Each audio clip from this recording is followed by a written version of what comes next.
I think like we've basically gone from being in a position where it's like, can this actually even sustain itself or like be viable? And I should maybe even go and get a job whilst I do this. Or literally, because of this system, the business is at a point where I'm thinking about how can we set it up so in 3 to 5 years time I can sell this thing. So I was in the mindset of Facebook isn't working, Facebook doesn't work anymore, iOS 14 killed Facebook. Exactly. So it kind of hit a point in October, November time when I realized, shit, I need to make a change as soon as possible. Otherwise we could go under within 12 months of launch. So things very quickly got off the rails from when we had started.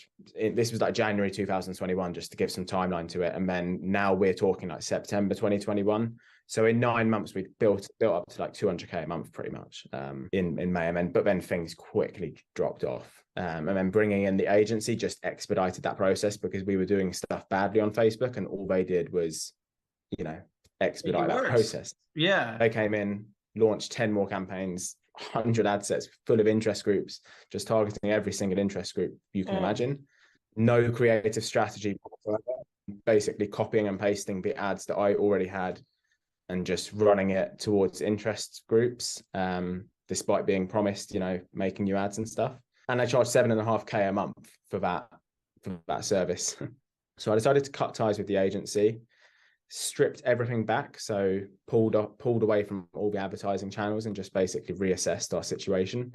Like, this is over with, this thing's done, and like maybe I need to do something else, like this business, like I caught it, that's great, maybe I can figure out another business that hopefully will work, but I got all this inventory, X, Y, and Z, that kind of stuff. Yeah, that's what it was. And for me in that situation, I had a decent amount of inventory, and I decided, okay, Facebook's not the one, so I decided to move over to TikTok, and I kind of made it work for 3 or 4 months, doing the same stuff, interest-based targeting on TikTok, and we kind of got to a decent level again where the business was making enough money to kind of sustain itself and make it a worthwhile venture. And that kind of brings us into like February, March 2022, where we decided, all right, TikTok's doing well. Let's give this Facebook thing another crack. And at that point came back in and tried to copy what was doing well on TikTok, which was multiple campaigns, dozens of interest groups, and not very many ads and not much creative strategy at all. So in essence, doing what we were doing when things went really badly in September, but naivety and all, and it just didn't work. Then I kind of it must have been like a stroke of, it must have just been pure luck. But I think you had like it wasn't even, I think it was under 100 subscribers at that point. Your main one, your Charlie T. And I came across it and started consuming the content, and I really, really liked your methodology. Less stress, more success. Yeah, exactly. Hopefully not more stress. I mean, maybe at this point a little bit, but I kind of got a glimpse into what you were doing. I had to kind of piece it together for myself, obviously, because it's just the YouTube and your whole one campaign, 322 DCTs. And I said to myself, okay, things are going very badly right now, doing this complex system. Let's sit down, look at the numbers, and then come back with something that's an acceptable CPA for us on Facebook, and then try and install this method. And within like the first few DCTs, I kind of came across a few bangers. And obviously from the call the other day, you saw inside of the ad account, April 2022 is one of the ads, one of the longest serving ads has been running to this day. It's still running, that first one. Over a year. 18 months in, yeah. That's amazing. But that, just seeing that happen, it just blew my mind. Like, obviously where I was like, audience targeting is everything. That was my previous mindset. I was like, no interests, no party sort of thing.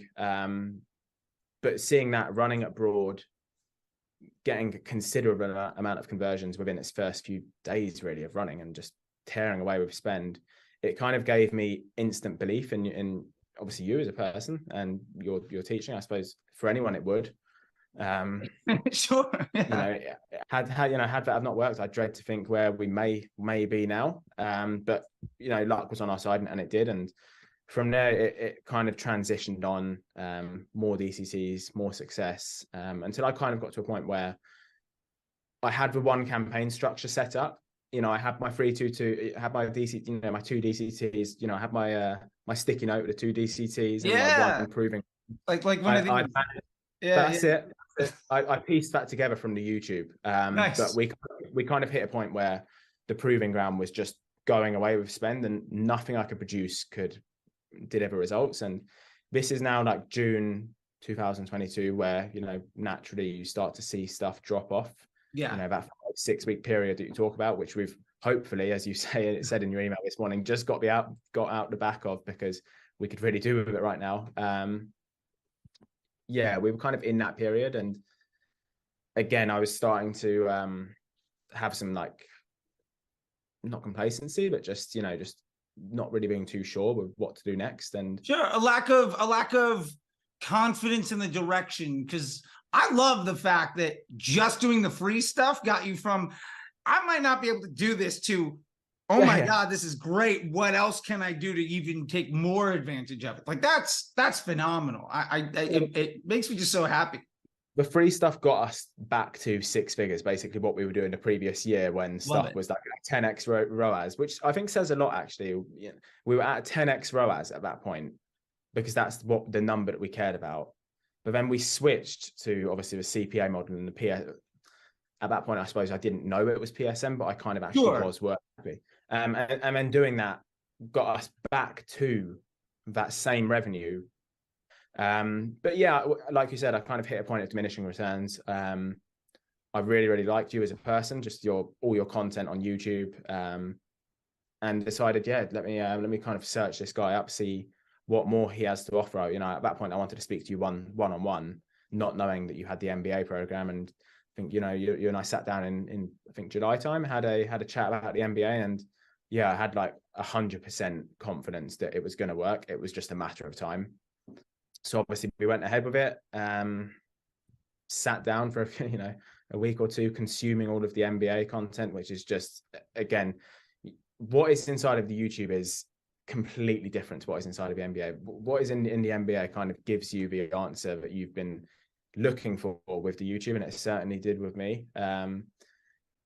You know, I don't know how far you want me to go into it in terms of, you can do whatever you can do whatever you want. Like, talk about whatever worked for you. I have nothing to hide. You know what I mean? Like, that's why I do all of this stuff. Inside the MBA, it's a watch as I'm giving you all the SOPs, the frameworks, the documentation, going from 0 to full. And there's hours of lecture and discussion, and even, like, there's no way to make that an engaging YouTube video that would get any views. It would be impossible to have that, to even post that on YouTube, let alone make it worthwhile for you for it to get views. But anyway, you know, besides that, I think when I first came in, I just decided, let's just sit down and watch all of the lectures and watch all of the content first before I take action.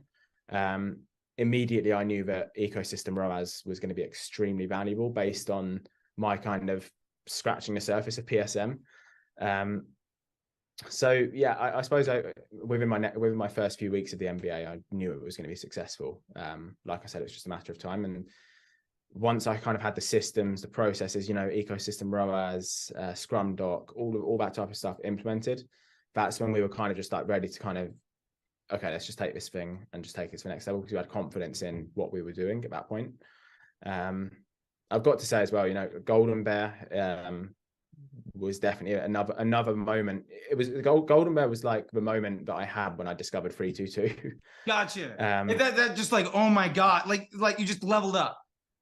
Yeah, it was exactly that. You know, with 322, I was like, so I've been doing post IDs when I could have just done this and let Facebook find the winner for me. Yeah. And wasting money that way. But then Golden Bear was like, I've been running DCTs without even, you know, verifying that the assets inside of it are at all useful for Facebook's business. Yeah, like you're still kind of hoping to get lucky on your decisions with DCTs building from scratch. And now Golden Bear just like, oh, I can try 1,000 ideas. Oh, these 5 work? Great. I'll just go make money. Like, that's it. I find it to be like a little bit humorous almost when looking back at like how hard I worked Yeah. building all of this stuff before I had it all developed and figured it all out. Just like, and I see people all the time and just like how hard they're working on things to try to replicate getting lucky. And like we had the lecture like last week, it's not about getting lucky. It's not about finding the one ad that's going to help you spend $1 million. It's about building the system that manufactures the ads that can spend $1 million over and over and over again. And like that DCT and Control Ground, the one campaign is the factory that does it. And then when you get Golden Bear, your hit rate is just like, it makes me feel so happy to see all the confidence that people get out of it and the smile when you're talking about it. It's just like, oh my God, like Yeah. this is great. Because you can see it's worked. Like it just makes so much sense to run Golden Bear. And obviously, you know, without being in the MBA program, I would have never known about it. So yeah, there's that. But being able to run stuff for so cheap and then, you know, verifying, okay, how many clicks does it get? What's the estimated action rate? If you'd asked me the year, you know, even a few months before I joined the MBA program, what estimated action rate is, I would have said, well, what the fuck is that? And right. I would, at that point, I would do 100K into Facebook ads, and to not know what estimated action rate to me just seems just so stupid. Because yeah, I think it's quite easy to chase your tail without having Golden Bear in place, because at least when you have Golden Bear, at least you've got some type of structure as to what you're testing. Whereas I've actually seen like a few people taking your 3-2-2 method, but they're teaching it in a horrible way. Like obviously you can block this out, but I was watching a few Nick Ferrio videos. Okay, sure. Yeah, and I won't block it. Like I see it too. I like this last week, I saw like it posted in 5 different places, and I saw some like other really well-regarded folks that know me that have blocked me after personal conversations. Like, I don't even know who that is. This is a crazy idea. See how it works. Like, so 100%. Like, you know, I think people are trying because they didn't go through the MBA, so they don't fully understand it. They're not even in disruptor schools, so they haven't had that hands-on approach. And so they're like, well, I've seen the videos. This is how it's working for me. And it's like, okay, that's it's better, but it's not quite what close to what they could be seeing. You're still missing the other, you know, the yin to the yang. Yeah. It just doesn't work without, one doesn't work without the other. But yeah, anyway, in his videos, he's just like saying, okay, we're going to launch X amount of DCCs per week. And it's just, but again, I was just thinking, but you're still guessing. Yeah, I see so many people that still, and I still see it to this day, people are like, well, the path is just like, all right, new ads do better than old ones. Okay. And new pockets of audiences like are bringing me new customers. So what I need to do is launch as many ads as possible to reach as many pockets of customers to try to get as many wins as I can. And like, they're not realizing that, like, so you're building your entire business off of things that last for 3 days, 5 days, 7 days in a way that makes everything that happens after the click almost impossible to improve. When you say it out loud, I can't find anybody that defends the idea of like, the way to have consistency and projectable results to reliably predict outcomes and scale your business is to make the front end completely unstable and unpredictable. Yeah, like, it's stupid. Why would you not want that? So, I mean, kind of, I suppose, moving on, you know, we really started to see some very strong success with the entire program within the first few weeks of really joining. Once we had obviously the systems processes in place, we kind of were at like September 2022, I want to say. So not even that long ago.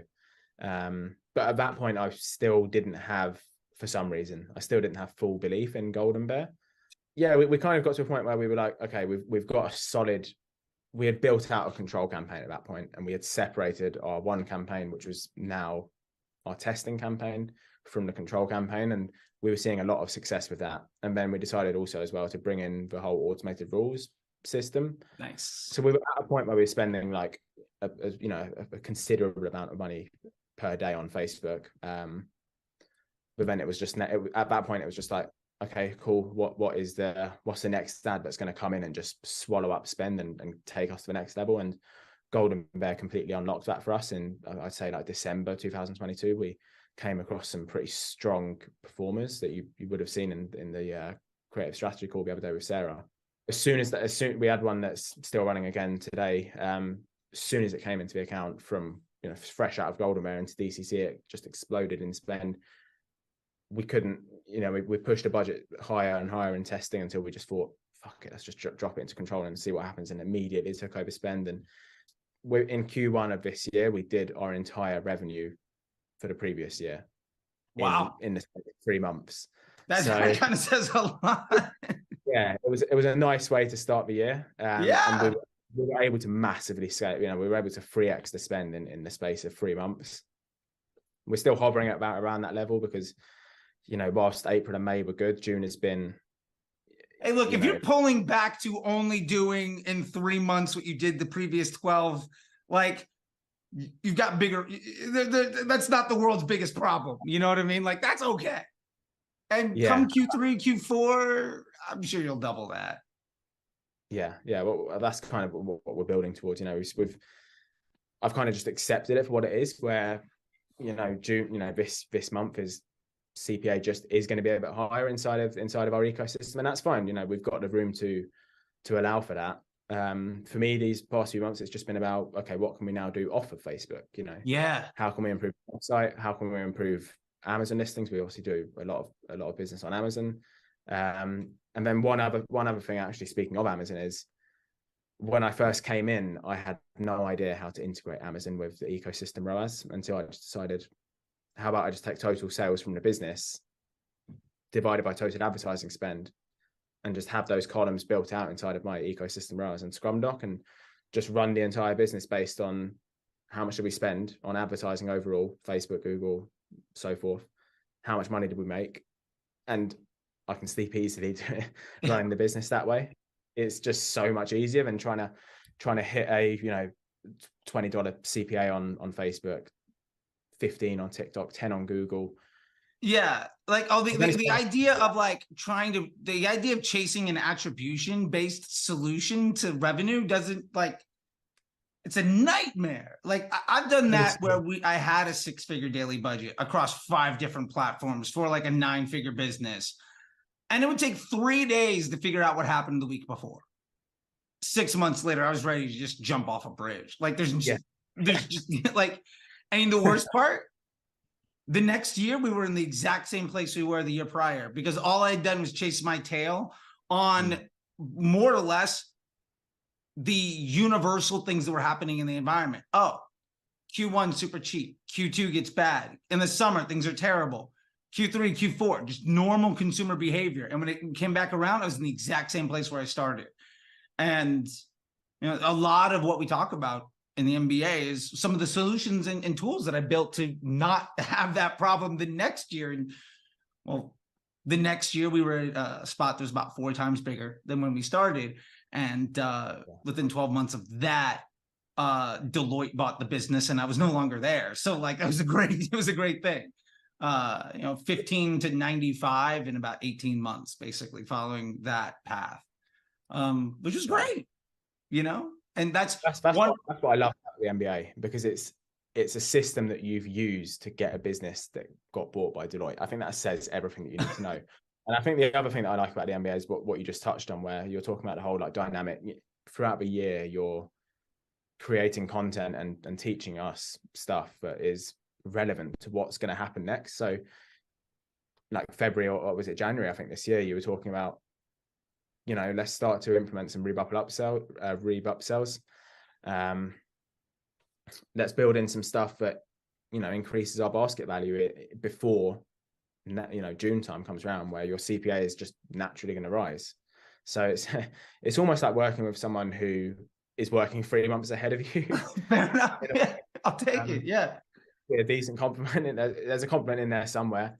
I love it. Yeah. And I think that that's something too that like maybe we can touch on, is like what you're getting inside of it isn't just like some pre-recorded course by somebody that may or may not even do the work. Like, I think you've talked about this SOPs and the frameworks, and every week we have a new class that's like half lecture and then half Q&A, and it's supposed to be an hour, but some of those classes have gone almost 2 because like people got questions. It's like, if you show up, you're gonna leave with your answer.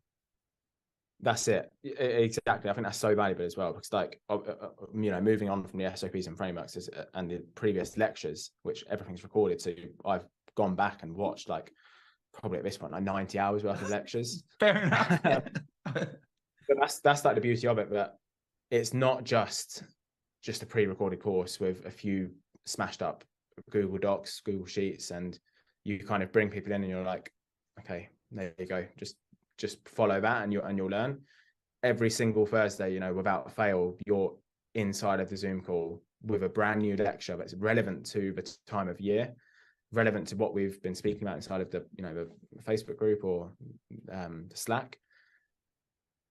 And then obviously at the end, it's you know, full-blown Q&A based on the struggles that you know we've had in that previous week. You know, we can come to you and just be like, this has happened, what should I do? And you get immediate advice on a you know, a question that is, you know, is a burning question, because, you know, it's relevant to that week. And if not, that's fine. You know, you can, you know, I've raised questions to you before. You know, I'm thinking of doing this in a few weeks' time. What are your thoughts? What would your strategy be for that? And yeah, I think it's just the access level that you get inside of the MBA just makes the initial investment just so worth it. I've said it to so many people, like the best, I don't know what the price is now, so don't quote me on it, but the best 10K I've ever spent is for the MBA program. I love that. Yeah, I mean, the price has basically always stayed the same. I know there are folks that are like, you could do more, you could do less. My thing is just like, the honest truth is, I don't want it to be, I always say this, like, we exist in a space where nobody could legitimately pay us the right amount. You know, like, one of my favorite quotes is Hank Azaria, one of the voices of the guys he's like a quarter of the cast of The Simpsons. And let's say he's paid like 5 million a year, 10 million a year. I heard an interview with him and this guy, Mark Maron, and he went in and he's like, I'm at the same time both wildly overpaid and wildly underpaid for my job. Let's say he makes 10 million a year. He goes into a vocal booth and records stupid voices for a children's show for like 2 weeks. And he makes like, let's say 8 figures. That's ridiculous. And then you realize also he's like a quarter of the voices on $1 billion industry. So he's getting paid a fraction of what he's worth.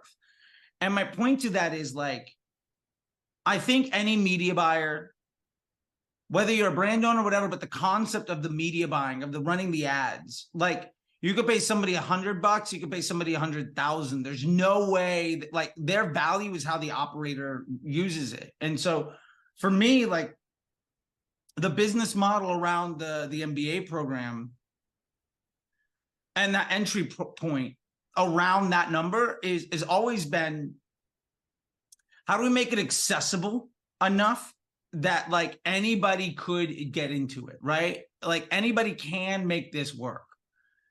And I think that for me, one of the values isn't like, I mean, I could charge 100K and I probably would get, maybe I get 1/10 the amount of customers, my unit economics look the same.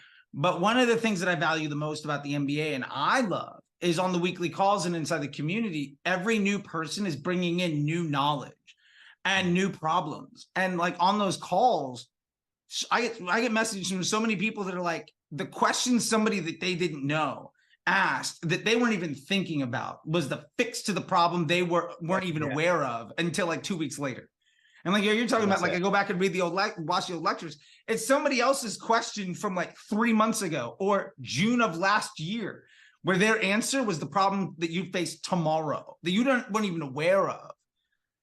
And for me, I think that there's so much more value in there that I try to make it ultimately accessible for the people that want to do it. And yeah, so like that's why it's always been, I don't want to cheapen it by, you know, everybody in there, I think, yeah, everybody in there is made the investment to buy in. I think you've got a sweet spot with it, to be honest, where it's obviously for most people coming into it, it is a pretty significant investment, but it's at the same time, it's not too cheap where it obviously devalues your incredible work for it. And at the same time, it doesn't devalue it to the point where we jump on a call and there's like 100 people in there and there's exactly the chat the chat box is loaded up with questions, and people just think, oh fuck, my question is never going to get answered here, there's no point. And then you kind of just give up on the system, and at that point you'll probably have people knocking on your door asking for their money back. So I think and I've done that where it was like $500 to join the thing, and the call that's supposed to be 45 minutes is 3 hours, and you wait like 90 minutes to get a 2-minute response to something. We're like, well, that's not good enough, but there's 20 people behind me, so okay. The thing is as well, though, like you say that, like you wait 90 minutes to get a 2-minute response. The point you've got it at now is like, I've asked you questions and we've had a full-on half an hour, full-blown discussion, and you have other people chiming in, and it just goes on and on and on. But it's not going on for the sake of going on. There's just value upon value upon value inside of it. Yeah, and I've always said, like, if the program triples in size or grows by 10x, my fix won't be to bring on a success consultant. I'll just add another call. Like, the amount of time it would take for me to satisfy 5 times more students in those calls. Like, oh, okay, well, we'll just do another lecture. Maybe we'll do one that's set up for the Europeans, and we'll do another one that's later in the day so the Australians and Americans can hop in, and like, it's fine. Like, there's so much more opportunity there. So like, the bandwidth isn't like, I hate seeing things, and I hear stories about it all the time. And so many people come into the MBA that have gone through other premium Slack groups or training things with other like coaches and gurus where that person never shows up. And there's some employee kind of reading a script that can't answer the question. You just feel like, why am I here? You know, like, how many times have you gone to an ad agency and like the person that's like the star is on the sales call and you never see them again? Yeah, don't say that, because the agency that I spoke of earlier in the call, that is exactly what happened. Exactly, like to the letter.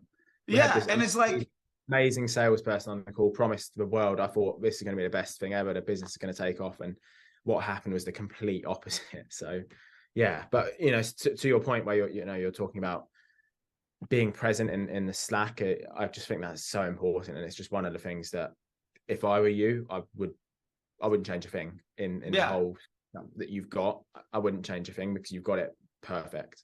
I have no intention of changing anything other than like, I've got a couple of ideas right now. I'm working on like this AI thing to like help make more entry-level questions even more answerable based off of all of the things. Like, one of the things I'm doing is I'm trying to synthesize all of the lectures so that you could ask a question and the archive of the lectures just spit you back the answer. So you don't have to watch. I'm working on it. I started on Sunday. I now have one that basically works like YouTube with a B+ answer. It's like a really good employee. That's probably one of definitely for maybe not so much an MBA, but in Disruptor School I do see it a lot more, where you're getting some really, really basic questions, and you know, not to call anyone out or anything, but you just see it sometimes and you're like, oh. Yeah. And I think what I would love to know, I mean, one, I think we talked a lot about the MBA. Like, what is your opinion about the difference between the MBA and Disruptor School and how it's worked? Because I get that question probably 3 times a week. I got one today in my DMs on Instagram where somebody's like, what's the difference between the MBA program and Disruptor School? Yeah. Okay. So I came, probably now you've got it at a different point where people come into Disruptor and then they go up into MBA, but I came in the complete opposite way, where like I came into the MBA and literally I think I joined Disruptor School like 2 months ago or something like that. And I came in August 2022. So it took me like 10 months really to join. And I think it's just like, it's tough because like with MBA, you've obviously got basically everything in one place. And then you've also got the Facebook group, but at points in the MBA, and don't get me wrong, you've also got a weekly call, but I felt like maybe there wasn't as much of like a live community where you can just like pop a message into like a group chat or something and just have a chat with people, and at the same time like see people's questions and that. And then at the same time, I knew from speaking to other MBA people, there's the Disruptor School where that exists and you can speak to people, but at the same time, it's not just so narrowed in on Facebook and the whole 322, the whole process that you teach. Disruptor School kind of just, for me anyway, it takes a step back and looks at other problems, you know, there's just so much stuff that I could talk about, but yeah, it just, I think MBA is like it's more of like a narrow lens, whereas with disruptive school is like a 360-degree full panoramic view where, okay, yeah, it could be slightly overwhelming to some people, but at the same time, nothing in the disruptive school seems to go way too specific where it just becomes, this is too much. And I think that's just what the MBA program does well. It goes, what's your saying for it? A mile wide. Yeah, so I think of the disruptor school as an inch deep, mile wide. It's all the connective tissue. It's got answers to everything that you need.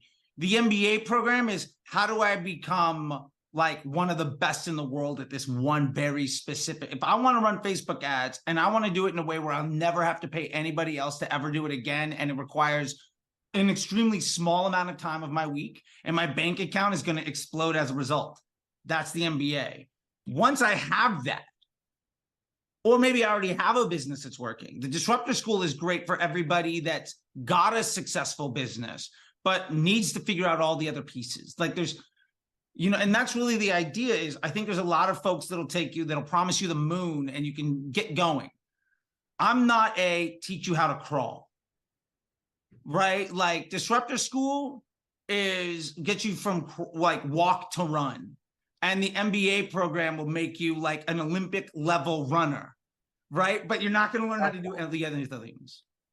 I think that's what makes it so valuable, though, because we've all been in them groups where it's just like, it's literally crawling pace, and you just get the same questions regurgitating, and it's just the same old answers, and you just think, at some point, you just think, fuck this, I'll just save myself the money each month, and I'll just leave. Whereas in the disruptive school, yeah, I think it's a fine line between getting people in who, are still at that pace, and nothing against them. We all start somewhere. Yeah. But when you're investing a considerable amount of money each month into something, you perhaps don't want to be at a point where you're seeing like complete beginner questions. You want to know that people are on the same bandwidth as you, and I think that's what the disruptive school does well, because I just know for a fact there's people in there that know so much about their field, and like you say, it really is a mile wide. I think that's probably the best way to answer that question, in all honesty. Like when Sarah comes in and does the classes, right? Or Raul's masterclass on the Google Ads stuff, and all the other instructors. I'm working on being more and more of them available. I think the ability to kind of tap into that excellence to round out everything is what it's all about. Yeah, no, exactly that. And that's like something that we've not even spoken about. The fact that you bring in special guests in their field is just insane. Like for, the creative strategy call that we had on Friday, like I messaged you in the MBA call on Thursday, and I was like, hey, I wouldn't mind Sarah having a look at my stuff. I'm kind of struggling at the moment in terms of CPA and producing some new stuff. And you're like, okay, cool, let's do it. And yeah, the value that she provided was like insane, and it's exactly what I was looking to hear. And yeah, it's been a fun week, kind of making some of that content, particularly with the one that you sent me on Amazon. We've been doing all sorts of stuff to that thing, chucking it around, pouring water over it, everything. So yeah, I just think it's just a full, it's just like a universe really for Facebook ads, and just knowing you've got support, it just makes life so much easier, because every single day there's a new challenge that arises with it. You're talking about something here that I think is most important to me, is that like I remember being in that place like 7-8 years ago where I knew that nobody else in the room understood what I was doing, and I couldn't ask for help from anybody that understood what I was doing. And at the time, like I could go to Facebook groups and I could try things out, but like their answer doesn't fit my business. Like their answer doesn't fit my measurement or my testing. So now most of the answers you get are either from people that are trying to sell you something, or that have nothing to do with what you're doing. So the insights you get are almost like there's no actionability on the advice you get. And so it becomes, I think that's where the MBA program is just, for me, just like so beautiful, because everyone is following the same nomenclature. We're all following the same system. So if I've got a question on one particular thing about that system, there's 10 other people already who have the answer to it because they were there 3 months ago or 6 months ago or whatever. And that's what makes it just so different to, just like you say, just a normal Facebook group. Yeah. And I think that's ultimately sort of the idea, is like, the secret sauce is what I'm really doing is, I mean, I'm there to help. But if I can level up everybody so that the connections you make with other people allow you to satisfy all of the other things, because at the end of the day, like, you've been in it long enough, like, Facebook isn't, you're not like uncovering brand new things. You're not like, oh my God, this is the new button that I need to hit. Like, so like, it's all that, all of the other stuff. And I mean, I've seen you engage with other people too, where like you're asking questions, people are engaging, and vice versa. And that community. And I feel like there's so much missing from what people want inside of mastermind groups or like meetups. And like, it's so singular and myopic. And the idea that it's, nobody's trying to sell anything. Everybody's speaking about the same documentation. Everybody's business is different too. Like, your business is completely different than somebody else's, but because Facebook is software, it works the same for everyone. Like, there's no reason that you can't share information and understand what's happening. And I like I said, I think the secret power of it is just how many great people are in, and every new person that joins makes it better. And ultimately, what I talk about all the time is investing in assets that appreciate in value. And the fact that like it's effectively, you've already made the payments, you've already done the thing. That's the lifetime access. Like, you're already in, and just every week there's more value that you can come back and tap that well over and over and over again. I think that like that's the whole idea. Yeah, exactly. I think for me anyway, my closing point on it would probably be just having that community there, because where I was anyway, and I'm sure you've probably got people trying to apply for the MBA now. You've probably got a lot of young guys that started their business, seen some success, and they've got themselves to a certain level, but then as businesses, they've hit a point where they're struggling, and they've just got their like girlfriend or their friends who have like a normal job. They have no idea how it actually all works. And I was just like looking around and thinking, nobody actually knows what I'm doing at the moment. And I also at the same time have nobody that I can actually go to and ask a question that I've got, or even just have a chat. Like it, yeah, I actually look forward to having the MBA calls like on a Thursday, because I've worked all week in the office, and it's just a nice time to just sit back a little bit, unwind, listen to something that's completely new and I would have otherwise not thought about, hear some other questions, ask a few questions that I've got, and just the whole community of it is just what makes it so valuable for me. Yeah, like what I'm hearing and I love, and we'll definitely close it on this, is just like, this path can be so isolating. You can feel so alone, even in a room. Like I've worked in an office of 100 people, and literally there's 2 people I could ever talk about. And they were basically my bosses or the person that was like my employee. And I can't go to my boss and ask for help because like they're busy with other stuff. And I'm directing stuff, and I sure can't go to my employee and be like and like, hey, what are we gonna do? I mean, I try to, but like the fact that there's just, you don't have to feel alone. And any question that you have, there is a resource to get an answer that applies to your problem that has been proven to work for other people. Like that to me feels invaluable. That's it. Go on to Slack, type in the keyword, bang. There's a 30-minute video that you've done on it. And I think I probably had it easier than you. You know, like you said, you had a boss and an employee who kind of leaves you in between a rock and a hard place. You can't exactly sit there at a desk and just watch YouTube videos on how to make that work. You kind of have to know. Whereas for me, it was different. I was sat in like a completely empty office. And yeah, like you said, as isolating and as lonely as that is, at least I could go on YouTube and try and make something work. And literally, like, thank fuck I found you on YouTube. Well, thank you so much, man. I mean, that's what I hope with doing more of these interviews is, and just having conversations with you and anybody else that's watching it, is to like, somebody can say, I'm in a place where this is working. I have questions where I don't know who to trust on the answers. And everywhere I've gone feels like somebody's trying to get something from me, or what works for them doesn't work for me. And the MBA program is a solution to that problem in a way where, I mean, we don't have people that are failing. Like that's the other thing. Like, how many people are you sitting there be like, this doesn't work? Like, nobody. Yeah. And they would, if it wasn't, they would say that. Oh, 100%. Yeah. Like, I wouldn't be quiet about it. it's been going for years and that hasn't happened.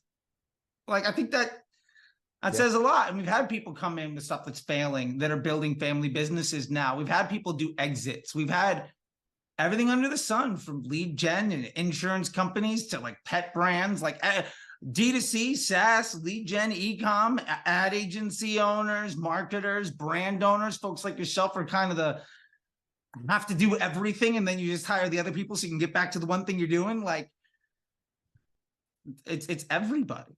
And I love that, because every day I get to sit and help people have the confidence that they deserve so they can see that more success, feel less stressed, and ultimately live a life where they're happier and create opportunity for other people. And at the end of the day, I think we have a great job in that we get paid well to effectively make other people happy and create opportunity for other folks. Like, your product meets a need where someone's going to be happy because they open the box. And more importantly, they're going to be happy because they open the box afterwards of what they're getting out of it.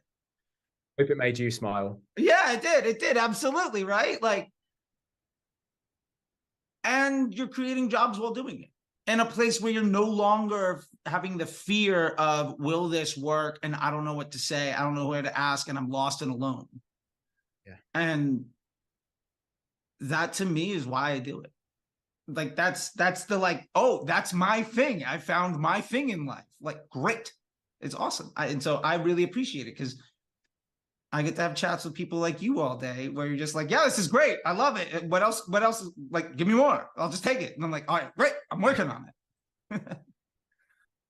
Yeah, with that, I appreciate it. And what I'll say is, one, thank you a lot for your time. I know it's valuable. And I'll leave it, the last word, to you. If there's anything you want to say, anything that you want to, mention, or just anything we didn't talk about, like, let me try to give you the last word here, just so that it's like, not all about me, because it's not. And so with that, again, just thank you so much. And I'll leave the floor to you if there's anything else that you wanted to mention or say or talk about. I think, like, for me, like, in the space of 12 months, we've basically gone from being in a position where it's like, can this actually even sustain itself or like be viable? And perhaps I should do this, perhaps I should start an agency, or perhaps I should maybe even go and get a job whilst I do this, or should I do that? And now we're at a point where, literally, because of this system, the business is at a point where I'm thinking about, how can we set it up so in 3 to 5 years time I can sell this thing? So I've gone from a position of being like, okay, what am I going to do next month, to I'm going to do this for the next 5 years, and then we're going to be in a position to, move on to the next thing. So having the confidence to think that far ahead makes me sleep easily at night and actually enjoy what I do every day. So yeah, I think that's probably the perfect way to wrap it up, really. I love it. I love it, man. Well, thank you so much, dude. I'll talk to you later, dude. I appreciate it. I know it's getting late in the evening for you, so I'll let you enjoy yourself, and you take care, man. I'll see you tomorrow in the NBA, Thursday, isn't it? That's right. I'll see you then. Bye, buddy. Tomorrow, enjoyed it. Thank you. Thank you.